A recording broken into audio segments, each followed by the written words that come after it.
அனுபவிக்கிறார்கள், நிந்தையை அனுபவிக்கிறார்கள். எருசலேமின் அலங்கம் இடிப்பட்டது, அதன் வாசல்கள் அக்னியால் சுட்டரிக்கப்பட்டதுமாய் கிடக்கிறது என்றார்கள். இதை கேட்ட நெகேமியா என்ன செய்கிறான் என்று சொன்னால், இந்த வார்த்தைகளை கேட்டபோது நெகேமியா உட்கார்ந்து அழுது சில நாட்களாய் துக்கித்து உபவாசித்து மன்றாடி பரலோகத்தின் தேவனை நோக்கி, அல்லேலூயா, ஆமென், ஸ்தோத்திரம், ஒரு நெருக்கமான சூழ்நிலையை கேள்விப்பட்ட நெகேமியா அவன் ஆண்டவருடைய சமூகத்தில் உட்கார்ந்து மன்றாடுகிறான், அழுது கொண்டிருக்கிறான், புலம்பிக் கொண்டிருக்கிறான், துக்கித்து கொண்டிருக்கிறான், அவன் உபவாசித்து கொண்டிருக்கிறான். இதை எல்லாவற்றையும் சேர்த்து நான் ஒரே காரியத்தை சொல்ல விரும்புகிறேன்.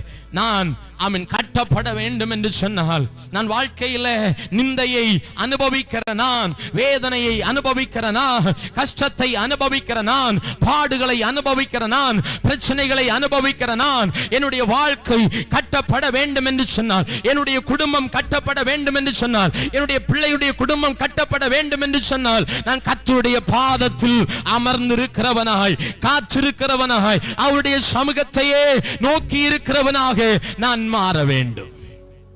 ஒரு அல்லேலூயா சொல்ல மாட்டீங்களா? அல்லேலூயா, அல்லேலூயா.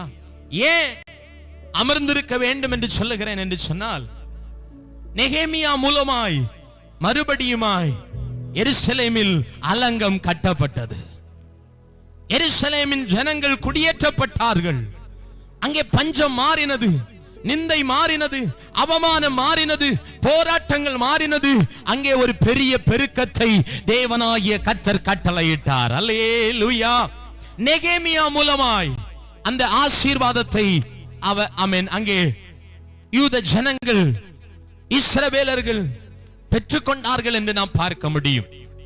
தேவனாகிய கர்த்தர் நம்மை கொண்டு நம்முடைய குடும்பத்தை கட்டுகிற தேவனாய் இருக்கிறார். அல்லேலூயா. நம்மை கொண்டுதான் குடும்பத்தை கட்டுவார். ஏனென்று சொன்னால் தேவனுடைய திட்டம் நம்மேல் இருக்கிறது, அவருடைய அழைப்பு நம்மேல் இருக்கிறது, தேவனுடைய தெரிந்து கொள்ளுதல் நம்மேல் இருக்கிறது, அவருடைய கிருபை நம்மேல் இருக்கிறது, அவருடைய தரிசனம் நம்மேல் இருக்கிறது. ஆகையினால் அவர் நம்மை கொண்டு குடும்பத்தை கட்டுகிற தேவனாக இருக்கிறார். அப்ப நாம கட்டப்பட வேண்டும் என்று சொன்னால், என்னை கொண்டு என்னுடைய குடும்பம் கட்டப்பட வேண்டும் என்று சொன்னால், நான் தேவனுடைய பாதத்தில் அமர்ந்திருக்கிறவனாக இருக்க வேண்டும். அல்லேலூயா.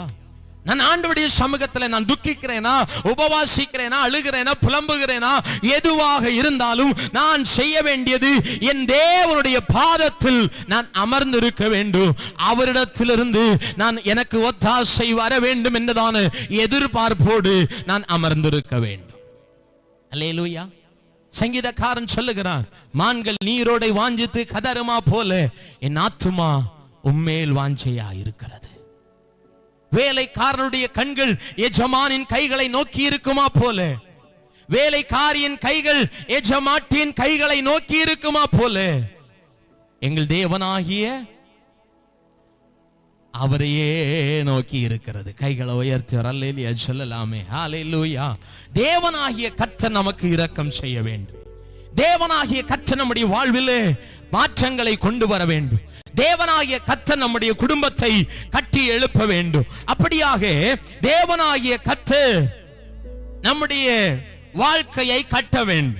சங்கீதக்காரன் சொல்லுகிறான், சங்கீதம் 34:5 நாம் வாசிக்கும் பொழுது, அவர்கள் அவரை நோக்கி பார்த்து பிரகாசம் அடைந்தார்கள், அவர்கள் முகங்கள் வெட்கப்படவில்லை. அல்லேலூயா, அல்லேலூயா. சங்கீதக்காரன் அவன் சொல்லுகிறான், அவரை நோக்கி பார்த்து என்ன செய்தார்கள்? பிரகாசம் அடைந்தார்கள், அவர்கள் முகங்கள். நம்முடைய ஆண்டவர் நம்முடைய முகத்தை வெட்கப்படுத்தவே மாட்டார். நம்முடைய ஆண்டவர் நம்முடைய முகத்தை வெட்கப்படுத்தவே மாட்டார். நம்முடைய ஆண்டவர் நம்முடைய வாழ்வை வெட்கப்படுத்தவே மாட்டார். மாறாக கட்டி எழுப்பவர் வல்லமை உள்ளவராக இருக்கிறார். ஹல்லேலூயா. நிச்சயமாய் அவர் கட்டி எழுப்புவார். நிச்சயமாய் நம்முடைய வாழ்வில் ஒரு மாற்றத்தை கர்த்தர் கட்டளையிடுவார். நிச்சயமாக நம்முடைய வாழ்வில் ஒரு மேன்மையை கர்த்தர் கட்டளையிடுவார் என்பதில் எந்த சந்தேகமும் இல்லை. தேவ பிள்ளைகள் நாம செய்ய வேண்டிய காரியம் கர்த்தருடைய சமூகத்தில் காத்திருக்க வேண்டும், கர்த்தருடைய சமூகத்தில் அமர்ந்திருக்க வேண்டும். வேதம் சொல்லுகிறது, கர்த்தருக்கு காத்திருக்கிறவர்கள் புதுபலன் அடைந்து கழுகுகளை போல செட்டைகளை அடித்து எழும்புவார்கள், அவர்கள் ஓடினாலும் இளைப்படையார்கள், நடந்தாலும் நடந்தாலும் சோர்ந்து போகார்கள். அல்லேலூயா, அல்லேலூயா. நெகேமியா அவருடைய தேசம் கட்டப்பட வேண்டும் என்பதற்காய், அவருடைய குடும்பம் கட்டப்பட வேண்டும் என்பதற்காய், அவருடைய சகோதரர்கள் கட்டப்பட வேண்டும் என்பதற்காய் செய்த காரியம் என்ன தெரியுமா? இதை கேள்விப்பட்டவுடனே அவன் கர்த்தருடைய சமூகத்தில் உட்கார்ந்து அழுது சில நாட்களாய் துக்கித்து உபவாசித்து மன்றாடி பரலோகத்தின் தேவனை நோக்கி பார்க்கிறான். அல்லேலூயா. இன்றைக்கு நம்முடைய வாழ்வில் நாம் கட்டப்பட வேண்டும் என்று சொன்னால், எந்த சூழ்நிலையாக இருக்கட்டும், எப்படிப்பட்டதான நிலைமையா இருக்கட்டும், ஒருவேளை மன பாரங்கள் நம்மை சூழ்ந்திருக்க கூடும், மன கவலைகள் நம்மை சூழ்ந்திருக்க கூடும், பலவிதமான கஷ்டங்கள் நம்மை சூழ்ந்திருக்க கூடும், பலவிதமான போராட்டங்கள் நம்மை சூழ்ந்திருக்க கூடும். நாம செய்ய வேண்டியது அவருடைய பாதத்தில் அமர்ந்திருக்க வேண்டும். அல்லேலூயா. அவருடைய பாதத்தில் அமர்ந்திருக்கும்போ